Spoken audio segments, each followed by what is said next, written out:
فالكلمة الآن إلى شيخ المحامين دوخي الحصبان، فليتفضل.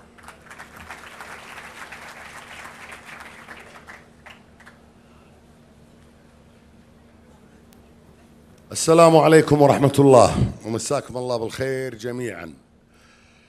واعتقد أننا اليوم سنتخلى عن نواصي اللغة لنطرح ما نعرفه بالفعل عن مرشحنا اليوم، مرشح الكويت بأسرها، لأن الدستور نص على أن مرشح الدائرة يبقى مرشحا لدائرته ولأهله والربعة إلى أن يوفق وينجح، وبعدها ما عاد هو الربعه بس ولا هو لدايرته ومنطقته بس.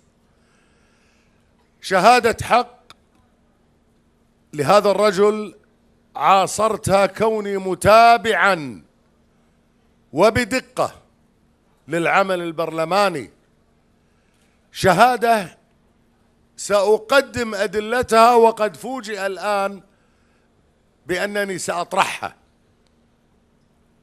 هذه الشهادة منطلقها صدقه وإيثاره وتضحيته، وبالأدلة. الإيثار والتضحية أنني وآخرين، يا أبو هاني أنت على الكرسي لا تهده، قال بشوف، وسمعتها من غيري، واذكروها كل من يتق الله لن يغفلها ولن ينساها.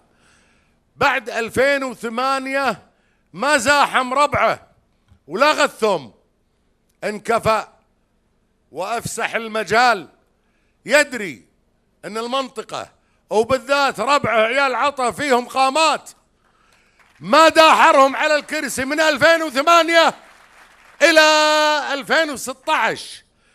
خلونا نبرك فاللي غيرنا، وجتنا وتجيكم العلوم وتشوفونها. أنتوا لقيتوا اللي على شداد ويحول عنه بإرادته، إلا أنه يفتح مجال الربعة، ما يبى يهمش ربعه. هذه وحدة في التضحية، أنه في اللغة آثر ربعه على نفسه. صدقه عندما تاجر البعض بموضوع سحب الجناسي، وأنا شخصيا والله فاجأني لما سمعته في التلفزيون على قناة الكوت. من هو المرشح اللي يعطي اعتراف لأنه صادق مع الله ومع نفسه ومع الناس؟ وش قال؟ قال حنا المجالس السابقة من قصرنا ولم نعدل قانون الجنسية، وقال حتى المجالس اللي أنا عضو فيها أنا أتحمل جزء من المسؤولية. بالله عليكم غيره هو وحب الله من صدق لغائب وليد الجري، سمعتم مثل هذا الإقرار؟ ما سمعنا إلا اللي بيتاجرون والجنسية هو بتعود والجنسية. ما يصير بدون تعديل تشريعي. المتاجرة بمصائب الناس ليست نهج الرجال الأوفياء. مرزوق الحبيني أبو هاني قص الحق من نفسه وعرض نفسه عليكم بصدقه وبتضحياته، فلا تذخرون عنه وأوصلوه إن أردنا قامات مثله. وإن شاء الله إن شاء الله أن نلقى من هم على شاكلته لنتمنى عودة أدائه البرلماني. والمسألة الأخيرة، أنا آسف يا أبو هاني، اسمح لي لو أنك طلبتني ما أقولها بقولها. الله يرحم الأمير الوالد ذكرني ولدي فايز الشيخ سعد العبد الله. جرى بينه وبين مرزوق الحبيني مشادة حول استجواب سعود الناصر الله يرحمه أيضا. ولنعرف أننا في الكويت لم يغضب المرحوم سعد العبد الله شدة مرزوق الحبيني ومشادته معه هو كرئيس وزراء رحمه الله، وليتكم تسألونه لاحقا عذره له وشو؟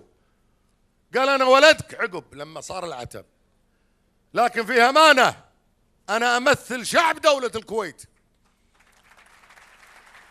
وشوفوا المرحوم وش رده اللي أنا ماني بقايله، علشان نعرف إن حكامنا منا ما هم مثل دول الدكتاتوريات والعسكرتاريا.